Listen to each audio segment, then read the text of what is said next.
하나님 말씀을 보겠습니다. 오늘도 창세기 21장입니다. 구약성경 창세기 21장 1절로 8절입니다. 제가 한 절, 여러분이 한 절 교독하겠습니다. 창세기 21장 1절로 8절입니다.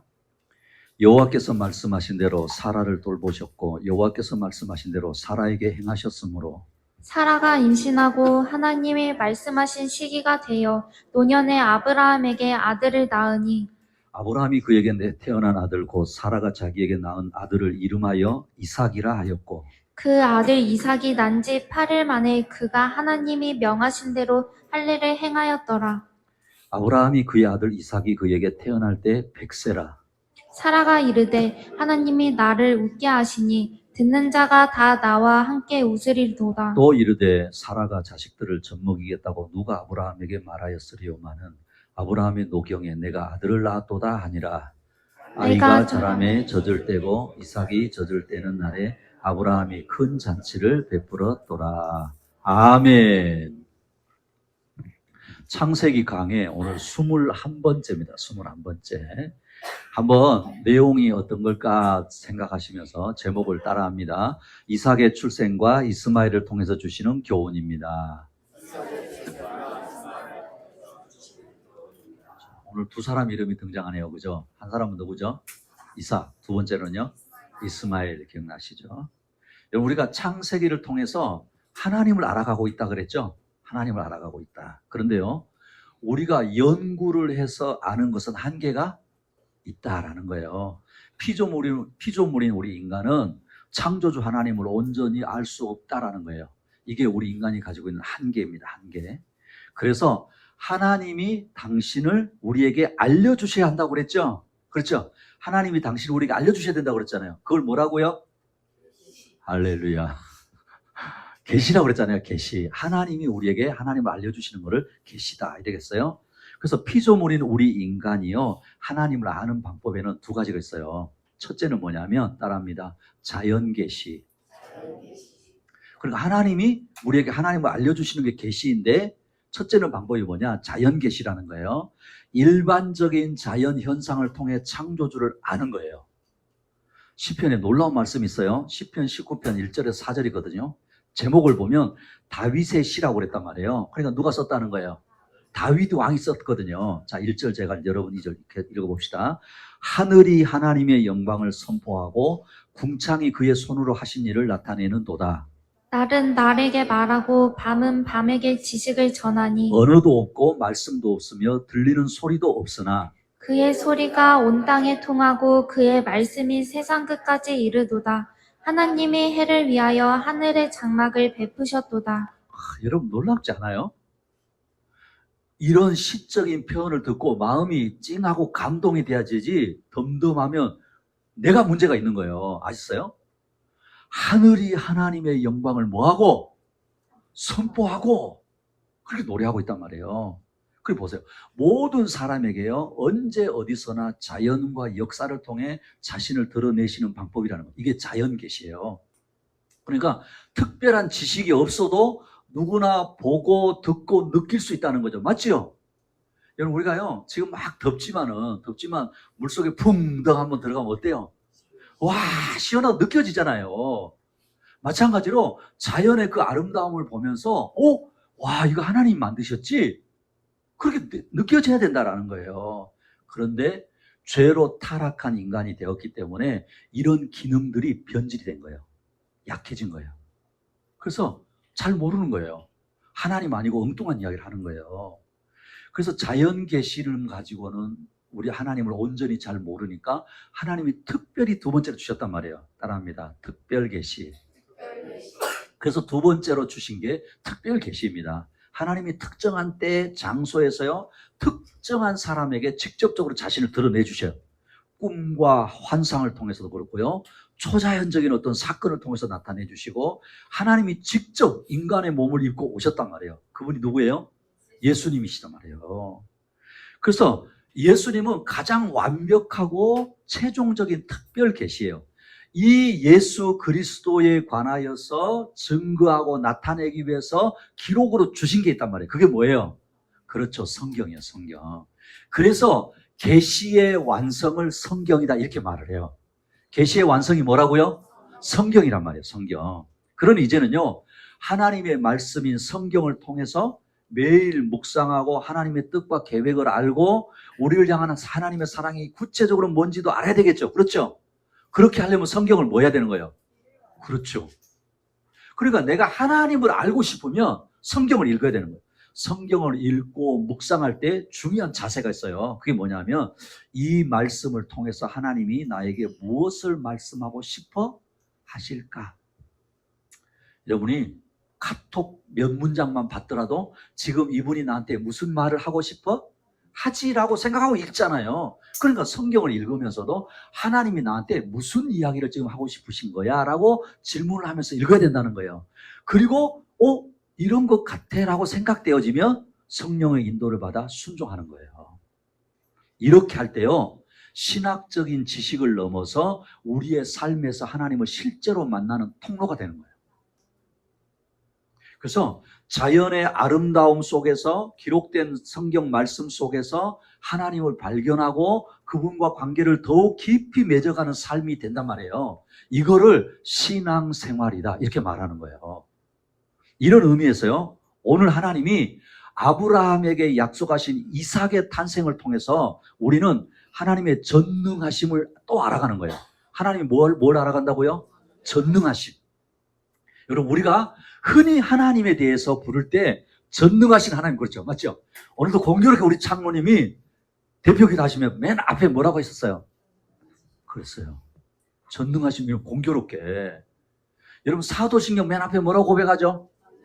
그렇죠, 그렇죠.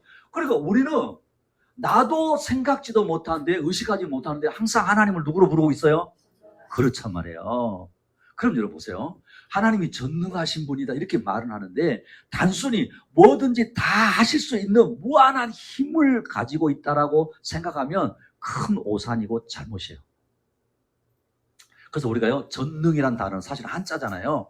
그래서 온전할 전자, 능할 능자 쓰거든요. 온전이란 단어인데 모든 것을 할 수 있는 온전한 능력 이런 뜻이에요. 하나님의 무한한 능력을 의미할 때 쓰는 단어가 전능이란 말이에요. 그래서 이걸 좀 더 이제 우리가 그래도 학영교의 수준이 있으니까 신학적으로 하나님의 전능하심은 하나님 자신의 거룩한 본성과 모순되지 않는다는 거예요. 이해 안 하셔도 돼요.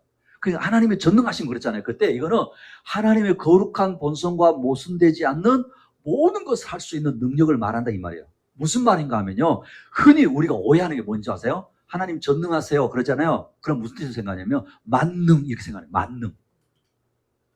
사실 그런 의미가 아니다 이 말이에요. 하나님은 전능하시지만 그분은요, 거짓말을 하시면서까지 하지 않으세요. 여러분 기억하십시오. 하나님이 전능하신 하나님이신데 거짓말을 하지 않는 하나님이시란 말이에요. 질자니까 자, 히브리서 6장 18절 같이 읽어볼까요? 시작. 이는 앞에 놓인 소망을 붙잡으려고 세상에서 피하여 나온 사람들인 우리가 이 두 가지 변할 수 없는 사실, 곧 하나님의 약속과 맹세를 의지하여 큰 위로를 받게 하려는 것입니다. 하나님께서는 약속하시고 맹세하실 때에 거짓말을 하실 수 없습니다. 이게 중요하단 말이에요. 하나님이 약속하시고 맹세하시는데 뭐 하지 않으신다고요? 거짓말 하실 수 없습니다. 그러니까 여러분 우리가 하나님이 전능하십니다. 그런데 거짓말을 하시면서까지 전능을 행하지 않으신다는 거예요. 또한요, 악을 행하시거나 자신의 본성을 거스리는 일을 하실 수 없어요. 무슨 말이냐면 하나님의 전능하심은 논리적으로 도덕적으로 모순을 포함하지 않는다 이 말이에요. 그러니까 하나님은 자신의 그 어떤 본성에 부합하는 방식으로만 능력을 행사하시지 그분의 전능하심은 그러니까 궁극적으로요, 사랑, 공의, 거룩함과 분리되지 않는다 이 말이에요. 자, 이걸 좀 쉽게 설명해 볼게요. 이런 것을 전제하지 않으면 우리는 하나님을 신뢰할 수가 없어요. 무슨 말이냐면 여러분 보세요. 하나님이 전능하신데 우리한테 거짓말 하시는 거예요. 그럼 여러분 신뢰할 수 있어요? 신뢰할 수 있어요? 없잖아요. 또 하나님이 언제 악한 일을 행하실지 몰라. 마치 그리스 로마 신화의 무슨 이상한 신들처럼. 그럼 여러분 신뢰할 수 있어요? 신뢰할 수 없는 거예요.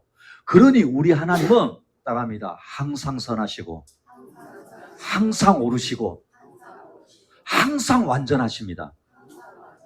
할렐루야. 그 가운데 전능하심을 나타내시는 거예요. 저는요, 이런 생각하면 우리 하나님 너무 멋지신 분이에요. 진짜 그렇지 않아요? 너무너무 멋지신 분이에요. 그래서 성경의 사건을 통해서도 우리는 하나님의 전능하심을 믿을 수 있어요. 신뢰할 수 있다는 거예요. 이런 보죠. 천지 창조하셨죠? 무에서 유를 창조하셨잖아요. 절대적인 능력을 말하는 거예요. 할렐루야. 우리 가운데 아무것도 없는데 있게 하실 수 있어요? 아무도 없어요. 여러분, 아무리 과학이 발전해도요, 없는 데서 만들 수는 없단 말이에요. 근데 우리 하나님 뭐 하셨어요? 그렇게 하신 거예요. 전능하시니까. 또 여러분, 노아 홍수 사건 우리 이제 봤잖아요.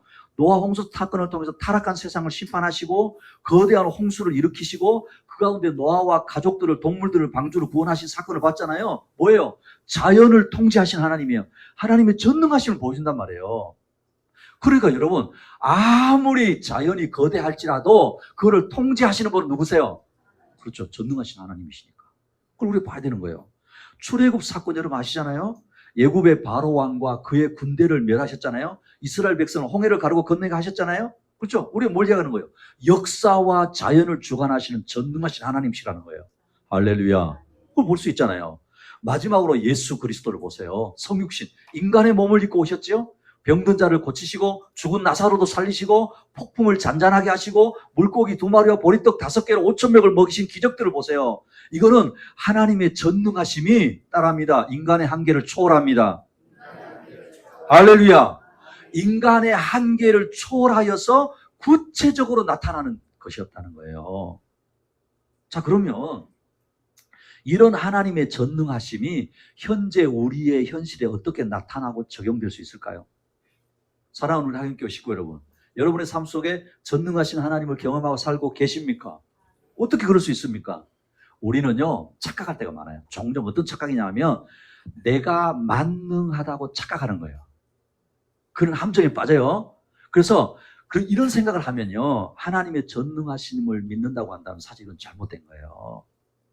왜냐하면 궁극적으로요, 통제권이 우리에게 있지 않아요. 무슨 말이냐면요, 자 봅시다. 이번 주간에 혹시 잘 한번 여기까지 오셨으니까 이번 주간 여러분 한번 생각해보세요. 내가 계획한 대로 다 하셨어요? 다 되셨어요? 거의 안 됐을 거예요. 아니, 안 됐을 거예요. 그게 잘못된 게 아니라는 거예요. 통제권이 나한테 있지 않고 전능하신 누군께요? 그렇죠. 전능하신 하나님께 있다는 거예요. 그걸 인정하는 거예요. 사실 여러분, 한 치 앞을 예상할 수 있어요? 오늘 예배 후에 무슨 일이 있을지 아세요? 모르잖아요. 우리의 삶을 우리는 한 치 앞을 모르는 거예요. 그러니 여러분, 우리의 무기력함을 인정하고 모든 것을 주관하시는 하나님, 전능하신 하나님께 우리의 삶을 맡기는 것이 믿음입니다. 자, 또 이런 이야기 하면 여러분 가운데 조금 머리가 빨리 돌아간 거는, 그럼 나는 아무것도 안 해도 되네? 이건 얄팍한 생각이에요.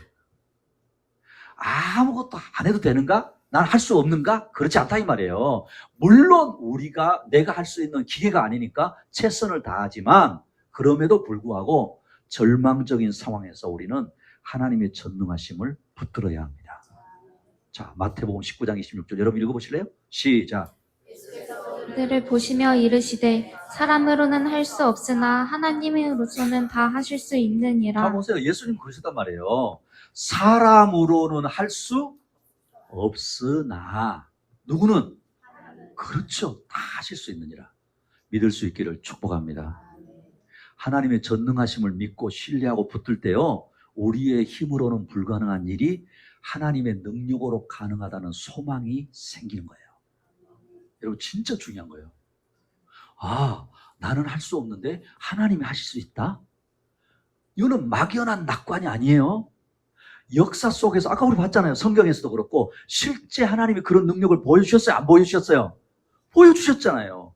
그 하나님을 신뢰함으로 우리가 근거가 되고 소망이 생긴다 이 말이에요. 자, 오늘 아브라함과 사라를 통해서 또 한 번 우리는 이 전능하신 하나님에 대해서 확인하고 확증하고 소망을 붙잡을 수 있기를 축복합니다.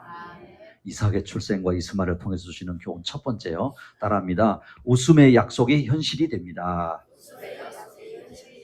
웃음의 약속이 뭐가 된다고요? 현실이 된다는 거예요. 여러분 지금 우리가요 한 사람 아브라함을 계속 보고 있어요. 그렇죠? 아브라함을 통해서 어떻게 연약하고 넘어지기 쉬운 사람이 열방의 아버지로 믿음의 조상으로 지금 성장해 가는가를 보고 있죠? 맞죠? 보고 있잖아요. 그러니까 이 아브라함만 아니고 거기에 누구를 대입하라고요? 그렇죠. 나예요, 나.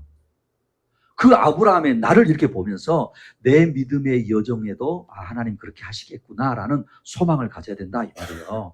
자, 그럼 조금 정리해 봅시다. 아브라함이 어디에 등장하느냐? 창세기 12장을 보시면 돼요. 보면은 아브라함이 하나님의 말씀을 쫓아 고향을 떠나지요. 그때 나이가 몇 살이었게요? 성경 퀴즈 우리 할 거예요.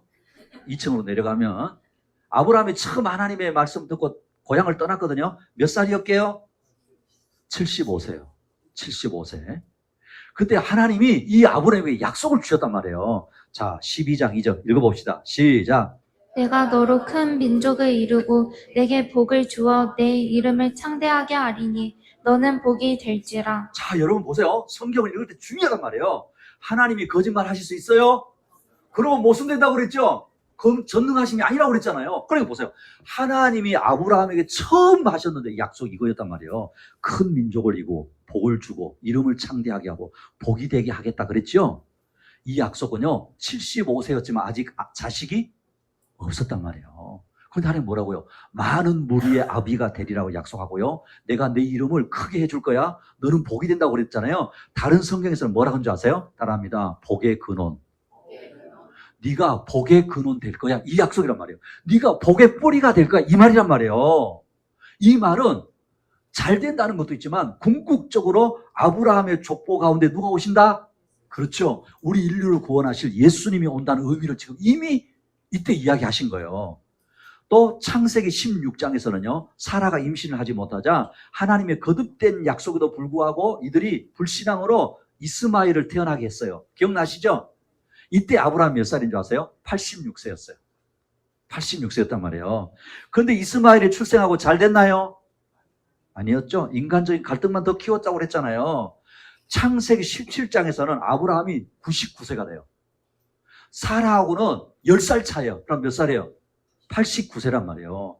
그때 하나님은 전능한 하나님이라고 하시면서 사라가 아들을 낳을 것이라고 또 약속하세요.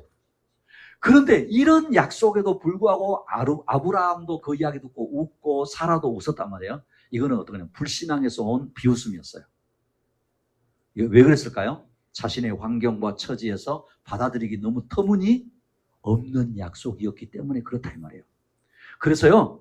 믿을 수 없다는 웃음, 그 의미의 웃음. 아이고 그런 일이 가능하겠어? 이런 비웃음이었단 말이에요. 그러나 하나님이 뭐라는지 아세요? 내년 이맘때 아들을 낳는다. 심지어 그때 뭐라냐면 이름도 이삭이라고 하고 말씀하세요. 볼까요? 자, 17장 17절 19절 제가 여러분은 아브라함이 엎드려 웃으며 마음속으로 이르되 100세 된 사람이 어찌 자식을 낳을까? 사라는 90세니 어찌 출산하려 하고. 아브라함이 이에 하나님께 아뢰되 이스마엘이나 하나님 앞에 살기를 원하나이다. 하나님이 이르시되 아니라 내 아내 사라가 내게 아들을 낳으리니 너는 그 이름을 이삭이라 하라. 내가 그와 내 언약을 세우리니 그의 후손에게 영원한 언약이 되리라. 하나님 그렇게 말씀하신 거예요. 그리고는요 이제는 이름까지 바꿔주세요. 아브라함이었는데 누구래요? 아브라함. 사레였는데 사라. 이게 무슨 뜻이었어요? 열국의, 그러니까 한 집의 아버지였는데 열국의 아버지, 열국의 어미가 될 거야. 이렇게 이야기했단 말이에요. 그런데 또 보세요. 그 다음 창세기 18장에 보면 아브라함에게 새 천사가 왔단 말이에요. 소돔과 고모라를 멸망시키기 전에. 그렇죠? 아브라함 막 대접했을 때 또 약속했어요. 내년 이맘때 아들이 있으리야. 그렇게 이야기했단 말이에요. 이때는 이제는 사라가 가까이서 들었어요. 근데 어땠을까요? 속으로 웃었다 그러잖아요. 속으로. 왜 사라가 웃었는가 하면 성경은 분명히 이야기해요. 생리가 끊겼더라. 무슨 뜻이에요? 아이를 낳을 수 없다. 이 말 하고 있단 말이에요. 그러니까 사라가 왜 웃었냐면요. 속으로 했단 말이에요. 아우, 내가 나를 잘 아는데 어떻게 그런 일이 있어. 이제는 어찌 내게 낙이 있을까. 그 쓴 웃음을 지었단 말이에요. 그때 여러분 하나님이 이 사라에게 또 뭐라고 하시는 줄 아세요? 자, 18장 14절 여러분 읽읍시다. 시작. 여호와께 능하지 못한 일이 있겠느냐. 기한이 이를 때에 내가 내게로 돌아오리니 사라에게 아들이 있으리라. 자, 보세요. 또 하나님이 사라에게 이제는 뭐라고요? 하나님이 어떤 하나님이라고요? 능하지 못할 일이 있겠느냐?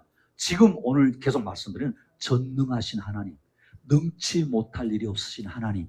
여러분 문자적으로 말하면 무슨 말인지 알아요? 너무 어려워서 도저히 성취할 수 없는 일, 그것을 이루시는 하나님이시라는 거예요. 할렐루야! 드디어 오늘 21장이에요. 누가 태어나요? 이삭의 출생이에요. 그리고 그 약속이 성취되는 첫 번째이자 가장 중요한 사건이란 말이에요. 그러니까 자 여러분, 오늘 저와 여러분 성경을 지금 여행하고 있잖아요. 생각해 보세요. 75세 때 하나님 이야기하셨단 말이에요. 전능하신 하나님이, 거짓말 하실 수 없는 하나님이 75세 때 약속하셨단 말이에요. 그런데 드디어 이제 몇 살? 100세 때. 그래, 시간이 좀 흘렀어요? 안 흘렀어요? 흘렀어요. 여러분, 그냥 75세 때 줬으면 안 되나요? 75세 때 하셨으면 안 되나요? 근데 왜 이러실까요? 왜 그러실까요?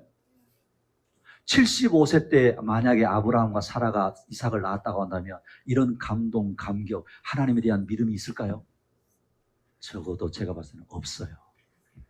에휴, 뭐 그럴 수도 있지. 아유, 당연히 그렇다는 거지. 맞아요? 틀려요? 맞잖아요. 사랑하는 우리 학연교 식구 여러분, 믿음의 눈을 뜨시기를 축복합니다.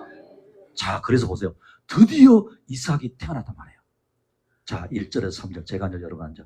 여호와께서 말씀하신 대로 사라를 돌보셨고 여호와께서 말씀하신 대로 사라에게 행하셨으므로 사라가 임신하고 하나님이 말씀하신 시기가 되어 노년에 아브라함에게 아들을 낳으니 아브라함이 그에게 태어난 아들 곧 사라가 자기의 낳은 아들을 이름하여 이삭이라 하였고 그랬어요.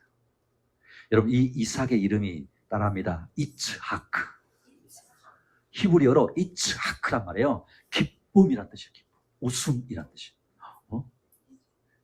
예. 그 기쁨이란 뜻이란 말이에요. 이츠하크. 에덴도 그런 의미가 있었잖아요. 그런 의미가 있는 거예요. 그러니까 하나님께서 아들을 주시겠다고 약속하셨을 때 아브라함이 뭐 했다고요? 엎드려 웃었지요? 맞지요? 사라는 이 소식을 들었을 때 속으로 또 웃었지요? 비웃은 것이라고 말했잖아요. 심지어는 천사가 왜 웃지? 그랬더니 뭐라고요? 궁색한 변명까지 했잖아요. 이 부부의 웃음을 불가능에 대한 불신과 조소의 웃음이었단 말이에요. 현실적으로 노인이 되었고 사라는 생리까지 멈췄으니까 있을 수 없다고 생각했단 말이에요. 그런데 하나님께서는 그 불신앙의 웃음을 믿음의 기쁨으로 바꿔놓으신 분입니다. 할렐루야! 왜요? 전능하신 하나님이시니까. 박수 한번 칩시다. 멋지시지 않아요? 이삭의 탄생은 인간의 한계와 불가능을 뛰어넘는 하나님의 초월적인 능력과 신실한 약속을 증명하는 사건이란 말이에요.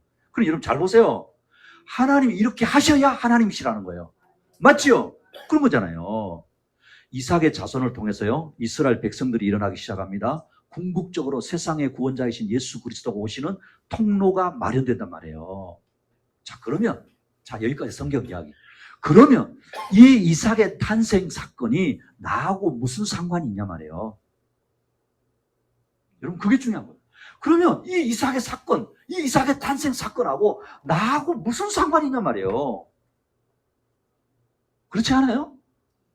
자, 우리 학교교 식구 여러분, 우리의 삶에도 때로 불가능해 보이는 일들이 있어요, 없어요? 있어요, 없어요? 저는 너무 많은데 도저히 해결될 것 같지 않은 문제들. 맞지요? 도저히. 와, 이제는 끝인가? 와, 포기해야 되는가? 그렇지 않아요? 때로는 재정적인 문제가 될 수도 있고 고쳐지지 않을 것 같은 사람의 문제, 관계의 문제, 맞잖아요? 낫지 않을 것 같은 질병의 문제들 우리 가운데 있어요. 이 살아가면서. 사실은 문제의 본질은 다르지만 사라와 아브라함에게 닥친 거와 똑같다 이 말이에요. 맞아요? 틀려요? 그때 말이에요. 그때 여러분, 우리도 아브라함과 사라처럼 그런 웃음을 짓곤 해요. 아우, 하나님, 제가 하나님을 믿기는 믿는데 그냥 알아서 하세요. 그렇단 말이에요. 그런데 이 사건이 우리에게도 소망이 되어야 할 줄로 믿습니다. 아니, 소망입니다. 소망. 하나님의 약속은 우리의 능력이나 상황에 달려있는 것이 아니라 오직 하나님의 신실하심에 달려있기 때문에 그렇다 이 말이에요. 여러분 아세요? 이스라엘 백성이 애굽에서 나올 때 뒤에서 애굽 군대가 쫓아오고 앞에는 홍해가 가로막고 있을 때 이스라엘 백성들이 벌벌 떨고 있었잖아요. 맞지요? 그들이 한 게 뭔지 아세요? 여러분 이들이 능력이 있고 수영을 잘해서 건넜을까요?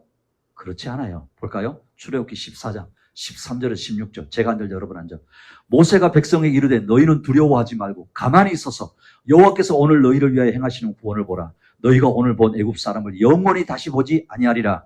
여호와께서 너희를 위하여 싸우시리니 너희는 가만히 있을지니라. 여호와께서 모세에게 이르시되 너는 어찌하여 내게 부르짖느냐. 이스라엘 자손에게 명령하여 앞으로 나아가게 하고 지팡이를 들고 손을 바다 위로 내밀어 그것이 갈라지게 하라. 이스라엘 자손이 바다 가운데서 마른 땅으로 행하리라. 여러분 보십시오. 이스라엘 백성들도 그 위기의 순간에 아무것도 할 수 없는 상황이었잖아요. 맞지요? 벌벌 떨고 있었잖아요. 그 상황이었잖아요. 근데 하나님 뭐라고 하세요? 가만히 있어. 가만히 있어. 여호와께서 너희를 위하여 행하시는 구원을 보라. 홍해를 건넜던 일에도 너희가 할 것은 없었다는 거예요.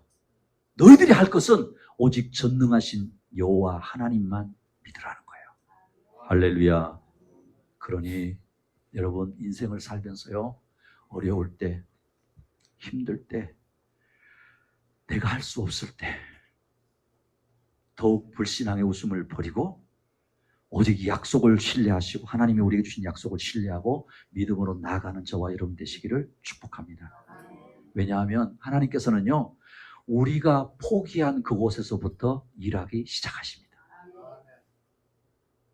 사랑하는 우리 하경교회 식구 여러분, 저와 여러분에게도 이삭, 웃음의 약속이 현실이 되시기를 축복합니다. 이삭의 출생과 이스마엘을 통해 주시는 교훈 두 번째, 따라합니다. 이스마엘이 이삭을 조롱한 결과입니다. 안타까운 건데 또 이스마엘이 이삭을 조롱하거든요. 자, 8절 9절 제가 한 절 여러분 한 절. 아이가 자라매 젖을 떼고 이삭이 젖을 떼는 날에 아브라함이 큰 잔치를 베풀었더라. 사라가 본즉 아브라함의 아들 애굽 여인 하갈의 아들이 이삭을 놀리는지라. 자, 이거 보시면 아브라함은 아들을 이름을 이제 하나님의 약속을 따라서 이삭이라고 짓고 그렇죠? 그리고 난 지 8일 만에 할례를 행했단 말이에요. 그러니까 이건 어떤 의미냐면 소리 없이 순종하고 있는 거 지금 아브라함이 하나님 앞에.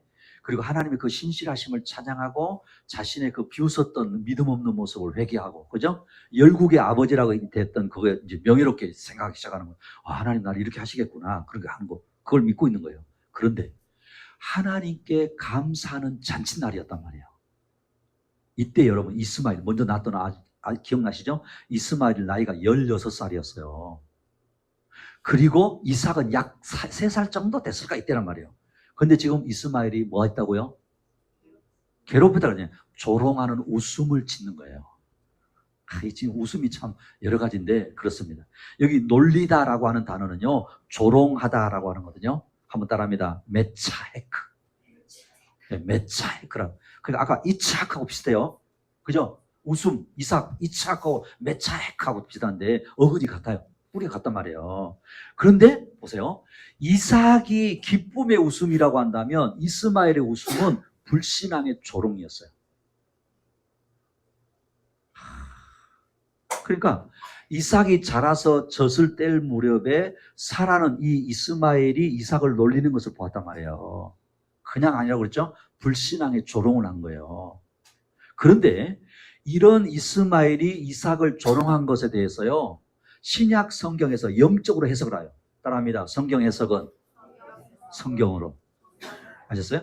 그러니까 성경 해석은 성경으로 해야 되는 거잖아요. 이 사건을 신약 성경 보니까 영적으로 해석하고 있더라는 거예요. 어떻게 해석하고 있는가 한번 보겠습니다. 자, 갈라디아서 4장 22절인데 이걸 조금 뒤에부터 읽어볼게요.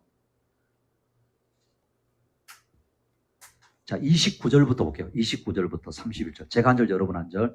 그러나 그때 육체를 따라 난 자가 성령을 따라 난 자를 박해한 것 같이 이제도 그러하도다. 그러나 성경이 무엇을 말하느냐? 여종과 그 아들을 내쫓으라. 여종의 아들이 자유 있는 여자의 아들과 더불어 유업을 얻지 못하리라 하였느니라. 그런즉 형제들아 우리는 여종의 자녀가 아니요 자유 있는 여자의 자녀니라. 자, 여러분 혹시 기회가 있으면 이 갈라디아서 4장이거든요. 신약 성경 갈라디아서 4장에 딱 오면은 지금 이 이스마엘이 이삭을 조롱했다고 그랬잖아요. 그걸 영적으로 해석을 하고 있다는 거예요. 이스마엘은 불순종, 그렇죠? 육체의 정욕과 인간적인 노력으로 낳은 육신을 상징하는 자녀였단 말이에요. 이삭은 하나님의 약속을 통해 태어난 성령의 자녀를 상징하고 있다는 거예요. 그러니까 여러분 이거를 어떤 의미로 해석할 수 있느냐면 저와 여러분은 지금 자 이스마엘의 후손입니까? 이삭의 후손입니까? 영적으로 당연히 이삭의 후손이죠. 있죠. 그러니까 세상 사람들이 하나님의 자녀들을 조롱하는 것과 똑같은 거예요. 약속의 자녀가 육신의 자녀에게 순환을 당한다는 거예요. 오늘도요 하나님의 그 섭리를 인정하지 않는 이들이 여러분 어때요? 이것처럼 웃음을 통곡으로 경배의 자를 희롱의 자를 만들 수 있어요. 자, 간단하게 예를 들어볼게요. 오늘 여러분 이 떼학볕 무더위에 주일, 일요일 세상 사람들 말하는 주일날 막 챙겨가지고 어디로 왔어요? 그렇죠. 자, 그런데 주변에서 전혀 모르는 사람들은 저 막 더운데 어디 가는 우리 모습으로 뭐라 생각할까요? 에? 뭐라 할까요? 어이, 이 더위에 뭐 쓸데없는 저렇게 하나. 그럴 수 있죠? 사실 그 비슷한 거예요. 그래서 결국 하갈과 이스마엘은 추방을 당하게 되고 광야를 방황하게 된다는 거예요. 그래서 이거는요 단순히 가정의 불화가 아니에요. 영적인 진리를 보여주고 있다는 거예요.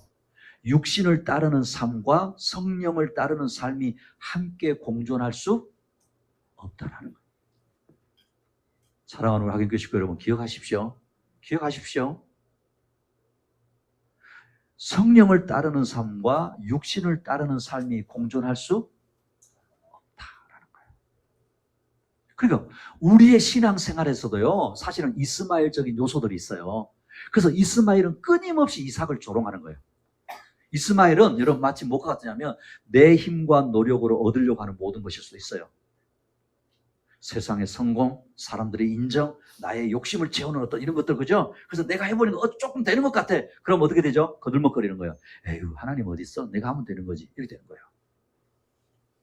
우리는 하나님의 약속과 관계없이 내가 원하고 내가 이룰 수 있다고 생각하는 것들을 쫓아내야 되는 거예요.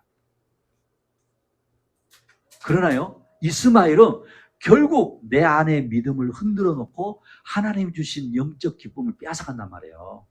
그럼 여러분 어떻게 될까요? 내 안에 있는 이스마엘적인 것을 단호히 끊어내야 되는 것입니다. 그럼 자 보십시오. 자, 아까 우리 벌써 이렇게 생각했잖아요. 어떻게 이스마엘을 내보내는 것 자체가 고통스러운 일이겠죠. 특별히 여러분 아브라함 입장은 어떨 것 같아요? 그렇잖아요. 고통스러운 것처럼 보이잖아요. 그러나 하나님께서 원하시는 것은 오직 하나님의 약속을 붙드는 믿음입니다. 할렐루야. 사랑하는 우리 학연교회 식구 여러분, 내 안에 있는 영적 이스마엘을 내쫓고 하나님의 약속을 붙들 수 있는 믿음이 되시기를 축복합니다. 축복합니다. 마지막 이삭의 출생과 이스마엘을 통해 주시는 교훈 세 번째, 따라합니다. 광야에서 위로하시는 하나님입니다. 광야에서 뭐 하신다고요? 위로하신다는 거예요. 자, 이삭을 업신여기고 조롱한 이스마엘과 하갈이 결국은 쫓겨납니다. 부엘셀과 광야에서 이제 절반적인 상황이 또 여러분 기억납니까? 이 앞전에도 한번 그랬었죠? 그죠? 그때는 잠시였는데 지금은 진짜 완전히 쫓아내는 거예요. 근데 보세요. 자, 상황을 봅시다. 14절에 16절 제가 한 절 여러분 한 절. 아브라함이 아침에 일찍 일어나 떡과 물 한 가죽 부대를 가져다가 하갈의 어깨에 메어주고 그 아이를 데리고 가게 하니 하갈이 나가서 부엘셀과 광야에 방황하더니 가죽 부대에 물이 떨어진지라 그 가죽을 관목 덤불 아래에 두고 이르되 아이가 죽는 것을 참아보지 못하겠다 하고 하살 한바탕 거리 떨어져 마주 앉아 바라보며 소리내어 우니라. 자, 이제 하갈과 이스마엘이 이제는 완전히 쫓겨난 거예요. 광야로 쫓겨난 겁니다. 쫓겨났을 뿐만 아니라요, 이제는 물이 떨어져서 죽음의 위기에 처하게 돼요. 이때 하갈은 이스마엘을 덤불 아래에 눕혀놓고 통곡을 했어요. 통곡. 그런데 그 다음 하나님의 반응이세요. 자, 17절 여러분 읽어보실래요? 시작. 하나님이 그 그 어린 아이의 소리를 들으셨으므로 하나님의 사자가 하늘에서부터 하갈을 불어 이르시되 하갈아 무슨 일이냐 두려워하지 말라 하나님이 저기 있는 아이의 소리를 들으셨나니. 하갈이 절망적인 상황에서 부르짖을 때요, 놀랍게도 하나님은요 그 어린 아이의 소리를 들으셨다라고 하고 있어요. 여러분, 이 소리가 히브리어로 뭔지 아세요? 콜이에요. 콜. 통곡 소리를 의미해요. 통곡 소리. 그러니까 이 절망적인 상황 지금 통곡했다는 거죠. 그래서 하갈이나 이스마엘이 절망적인 상황에서 통곡하면서 울 때 하나님이 이들의 소리를 들으셨다라는 거예요. 그럼 우리 하나님은요, 아브라함과 언약의 관계 안에 있지 않은 하갈과 이스마엘의 그 절규에도 귀를 기울이시는 분이시다라는 거예요. 여러분 기억나시죠? 지난주에 잊어버리시면 아비멜렉 사건 기억나시죠? 하나님이 약속의 자녀만 돌보시는 것이 아니라는 거예요. 광야에서 고통받는 모든 영혼에게 긍휼을 베푸시는 자비로우신 분이시라는 거예요. 할렐루야. 그래서 성경 곳곳에서요 하나님이 들으신다는 표현들이 많이 들으신다. 그래서 그 횟수가 중요한 게 아니에요. 하나님께서 들으시는 상황, 대상, 그게 의미가 중요하다는 거예요. 특별히 하나님은 어떤 하나님이시냐면요, 억울함 중에 있는 자들의 부르짖음을 들으시는 하나님이세요. 그래서 혹시 이제 자연계시 이야기 중에 어떤 사람이 있잖아요, 소리가 하늘에 사무쳤다 이런 표현 있죠. 여러분 그런 게 다 그런 의미예요. 하나님 들으신단 말이에요. 왜냐하면 하나님은 공의와 긍휼하심이 풍성하신 분이기 때문에. 그래서 고통받는 모든 사람들의 소리를 외면하지 않으시는 분이시다라는 거예요. 자, 그러면요, 택한 백성이 아닐지라도 고통 중에 부르짖는다면 하나님께서 외면하지 않으시는데, 하물며 택한 백성들의 부르짖음에 대해서 어떠실까요? 여러분 어떨 것 같아요? 예? 아니, 택한 백성 아닌 사람들도 억울해가지고 막 소리를 지르면 하나님 들으시는 분인데, 택한 백성이 하나님께 부르짖을 때 하나님이 가만 계실까요? 자, 봅시다. 누가복음 18장 5절에서 7절. 제가 앉은 여러분 앉아. 이 과부가 나를 번거롭게 하니 내가 그 원한을 풀어주리라. 그렇지 않으면 늘 와서 나를 괴롭게 하리라 하였느니라. 주께서 또 이르시되 불의한 재판장의 말한 것을 들으라. 하물며 하나님께서 그 밤낮 부르짖는 택하신 자들의 원한을 풀어주지 아니하시겠느냐? 그들에게 오래 참으시겠느냐? 할렐루야. 여러분 여기 이런 말이에요. 하나님을 두려워하지 않고 사람을 무시하는 불의한 재판관도요, 변호인을 내세울 수 있는 여유가 없어서 그 여인이 막 강청했잖아요. 그때 외면하지 않았다고 그랬죠. 하물며 하나님이 당신의 사랑하는 그 자녀들이 하나님 앞에 그렇게 간절하게 부르시는데 모른 채 하실 리 없다라는 거예요. 저는 이런 하나님이 좋습니다. 저는 이런 하나님이 듬직합니다. 할렐루야. 여러분 예수님도 여러분 보십시오. 예수님의 죽음이 사실 억울한 죽음이었거든요. 맞죠? 무지한데 죽으셨잖아요. 그런데 부활로 예수님이 신원해 주셨어요.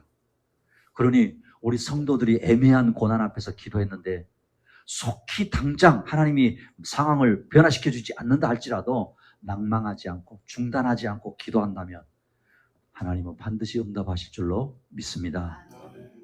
그래서요, 하나님이 내 기도에 침묵하실 때도, 하나님 내 기도에 침묵하실 때 있잖아요, 그죠? 침묵하실 때도 저와 여러분은 침묵하지 않으시기를 축복합니다. 지속적으로 기도하면서 하나님의 때를 믿는 믿음이 있기를 축복합니다. 그래서 하나님은요, 천사를 통해 하갈을 위로하시고 그녀의 눈을 밝히셨어요. 샘물을 보게 하셨어요. 그리고는 놀라운 약속을 지금 이 하갈에게 줍니다. 볼까요? 18절, 29절. 19절. 제가 여러분 한 절. 일어나 아이를 일으켜 내 손으로 붙들라. 그가 큰 민족을 이루게 하리라 하시니라.